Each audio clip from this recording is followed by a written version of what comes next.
আমরা আবার ক্ষমতায় ফিরে আসছি, সেদিন আর বেশি দূর নয়। হাসিনার বার্তা বাংলাদেশের উদ্দেশ্যে এবং সম্প্রতি এক অডিও বার্তায় বাংলাদেশের মানুষের উদ্দেশ্যেই এই কথা বললেন প্রাক্তন প্রধানমন্ত্রী শেখ হাসিনা। তিনি বলেছেন, মোহাম্মদ ইউনূস দুর্নীতিগ্রস্ত, গরিব মানুষের টাকা লুট করে বিভিন্ন ট্রাস্টে রেখে দিয়েছে। আমার ক্ষমতা এলে সেই টাকা বাজেয়াপ্ত করে গরিব মানুষকে বিলিয়ে দেব। এদিন শেখ হাসিনা আরো বলেন, সমন্বয়কারীরা কত টাকার মালিক হয়ে গিয়েছে, এত টাকার মালিক হলো কি করে ওরা? সরকারে এসে এর পাই হিসেব এবার নেব। ক্ষমতাচ্যুত হওয়ার পর বাংলাদেশের প্রাক্তন প্রধানমন্ত্রী বর্তমানে এই বিষয়টা নিয়েই কিন্তু তিনি বার্তা রাখেন। এখান থেকেই মাঝে মধ্যে কর্মীদের উদ্দেশ্যে তিনি ভার্চুয়ালি ভাষণও রাখেন। তবে সেই বিষয়ে তার অডিও বার্তায় আরো কোন কোন কথা তিনি বললেন, বাকি বার্তা রাখলেন বাংলাদেশের উদ্দেশ্যে, শোনাচ্ছি। আমি আজও কালো, আমি ক্ষমতা পাবোই এবং আমি আমার জায়গা আমি ফিরে পাবো এবং তার সব ট্রাস্টে যা যা করে রেখেছে, তার পারিবারিক trust, Yunus foundation, Yunus trust, এরকম হাজার রকমের ট্রাস্ট করে করে টাকা রেখেছে, ওই সবগুলি বাতিল করে দিয়ে ওই গরিব মানুষকে সব দিয়ে দেওয়া হবে, গ্রামের মানুষকে সব আমরা দান করে দেব। এটাই হচ্ছে মানে আমার প্রতিজ্ঞা। আর আমি যেটা বলি, আমি সেটা আল্লাহ রাব্বুল আলামিন আমাকে সাহায্য করেন এবং সেটা আমি করতে পারি। এটা আমার নিজের সেই আত্মবিশ্বাস আছে এবং সেটা আমরা করবো ইনশাল্লাহ। এটা বেঁচে যখন আছি তখন এটা আমি করবোই। এই বিধবাদের টাকা, স্বামী নিগৃহীতাদের টাকা, প্রতিবন্ধীদের টাকা, মুক্তিযোদ্ধাদের টাকা, যত ভাতা, এই সব টাকাগুলো কিন্তু এরা চুরি করে খেয়েছে, মেরে দিয়েছে আর সব পাচার করেছে। প্রত্যেকটা ছাত্রছাত্রীর জন্য বিনামূল্যে আমরা বই জানুয়ারি মাসের 1 তারিখে দিয়েছি। ওই এখন পর্যন্ত কিন্তু সব বই হাতে দিতে পারে নাই, অথচ আমরা বই ছাপানোর জন্য বাজেটে টাকা দিয়েছি। সেখানে আরো অতিরিক্ত 700 কোটি টাকা অতিরিক্ত টাকা নিয়েছে বই ছাপাতে, কিন্তু বইয়ের দেখা নাই। টাকাগুলি গেল কোথায়, কার পকেটে গেল?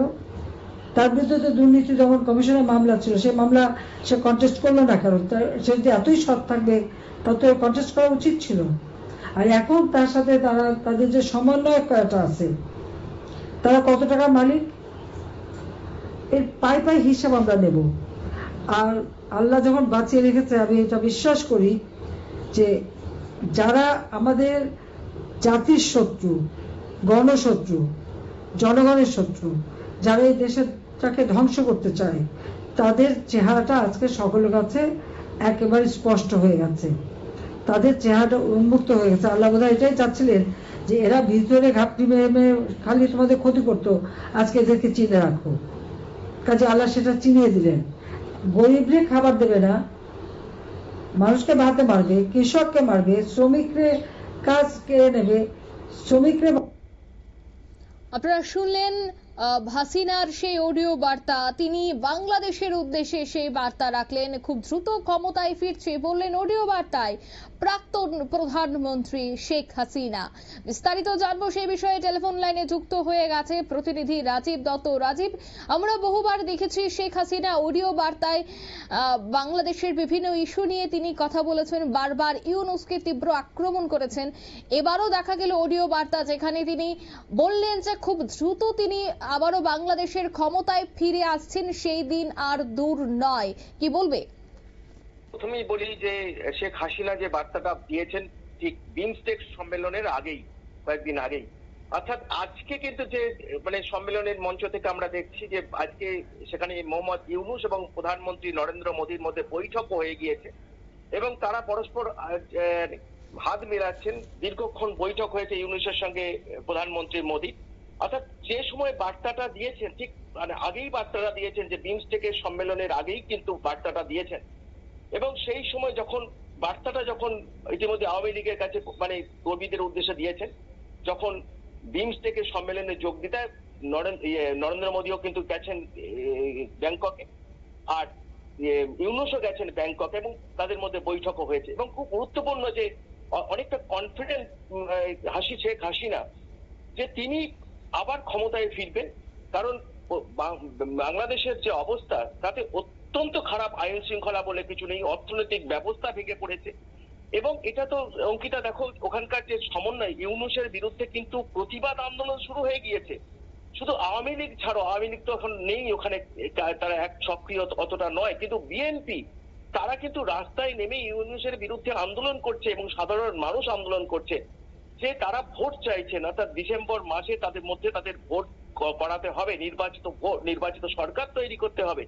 সেই দাবি কিন্তু সেনাপ্রধান ওয়াকারুজ্জামানও করেছেন যে ডিসেম্বরের মধ্যেই ভোট করাতে হবে, যদি ইউনূস সেটা রাজি নন, ইউনূস চান আরো সময়। অর্থাৎ অত্যন্ত কনফিডেন্ট, কারণ ওখানকার মানুষ তারা বিভিন্ন সময় দেখবে ওখানকার বিভিন্ন সংবাদ মাধ্যমে তারা যে বক্তব্যগুলো রাখছেন যে ওখানকার মানুষ একটা নির্বাচিত সরকার চাইছেন, যে সরকারই হোক, আওয়ামী লীগ সরকার হোক, মানে বিএনপি সরকার হোক বা বাংলাদেশের অন্যান্য পার্টি হোক। কিন্তু যেটা এখন অন্তর্বর্তী সরকার, যে সরকারের কোনো ওখানে মানে বাংলাদেশের আইনে কোন রকম বৈধতা নেই, সেই সরকার কিন্তু ইউনূস চালাচ্ছেন এবং তার ফলে বাংলাদেশের এখন অবস্থা অত্যন্ত খারাপ। নিত্য প্রয়োজনীয় জিনিসপত্রের দাম বেড়েছে, অর্থনীতির অবস্থা ভেঙে পড়েছে। বাংলাদেশের সব থেকে বড় শিল্প হচ্ছে মানে তোমার এই কাপড় শিল্প, অর্থাৎ বিভিন্ন পোশাক শিল্প। সেই কারখানা প্রায় এখন ম্যাক্সিমাম কারখানা বন্ধ হয়ে গিয়েছে, যে তারা ধুঁকছে, রুগ্ন হয়ে গিয়েছে শুধু ইউনূসের পলিসির কারণে।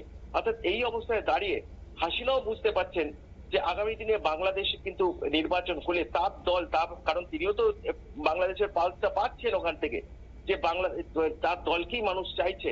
এবং সেই সঙ্গে এখন মানে ওখানকার মানুষের অভিযোগ হচ্ছে যে ইউনূস এবং সমন্বয়কারীরা তারা এত টাকা সম্পত্তি করেছে, এই অভিযোগটা আমরা পাচ্ছি। শুধু নয়, দেখছি যে ইউনূসের যে মানে বিভিন্ন সমন্বয়কারীরা যেভাবে তারা মানে প্রায় 20-25টা গাড়ি নিয়ে যাচ্ছেন, হেলিকপ্টার ব্যবহার করছেন, তাদের যে বিলাসবহুল জীবনযাপন, এটা তো মানুষ দেখতে পাচ্ছে।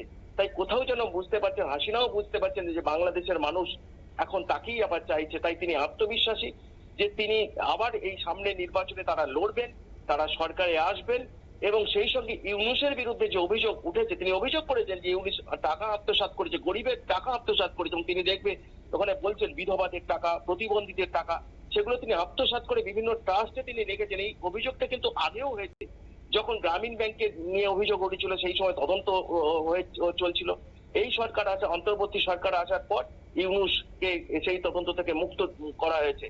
কিন্তু ইউনূসের বিরুদ্ধে তো অভিযোগ প্রথম থেকে আছে, নোবেল পুরস্কার পাওয়ার পর থেকে যখন তাকে গ্রামীণ ব্যাংকের চেয়ারম্যান করা হয়েছিল তখন থেকেই কিন্তু অভিযোগ উঠছে ইউনূসের বিরুদ্ধে দুর্নীতির। এবং সেই দুর্নীতির অভিযোগ আরো বড় হয়েছে, হাসিনা তুলছেন যে তার কাছে খবর আছে যে প্রচুর টাকা তিনি আত্মসাৎ করেছেন। এবং তাই তিনি বাংলাদেশের মানুষকে তিনি প্রতিশ্রুতি দিয়েছে সরকারে এসে তিনি আসবেন, সরকারি আত্মবিশ্বাস তার আছে।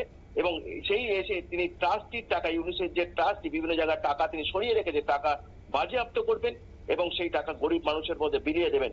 এবং শুধু তাই নয়, শিক্ষা ব্যবস্থার ক্ষেত্রে আমরা দেখেছি বাংলাদেশের শিক্ষা ব্যবস্থা সিলেবাস পরিবর্তন করে দেওয়া হয়েছে, মৌলবাদকে ঢুকিয়ে দেওয়া হয়েছে, সেই সঙ্গে বঙ্গবন্ধুর ইতিহাসকে মুছে দেওয়া হয়েছে। এবং শুধু তাই নয়, এটা বাংলাদেশের সমস্ত সংবাদপত্রে প্রতিদিন খবর হচ্ছে যে এখনো পর্যন্ত সরকারি পাঠ্যপুস্তক বিভিন্ন স্কুলে পৌঁছায়নি। অথচ হাসিনা দাবি করছেন যে তার আমলে এই বিনামূল্যে পাঠ্যপুস্তক দেওয়ার জন্য যা বরাদ্দ ছিল তার থেকে 700 কোটি টাকার বরাদ্দ বেশি করা হয়েছিল।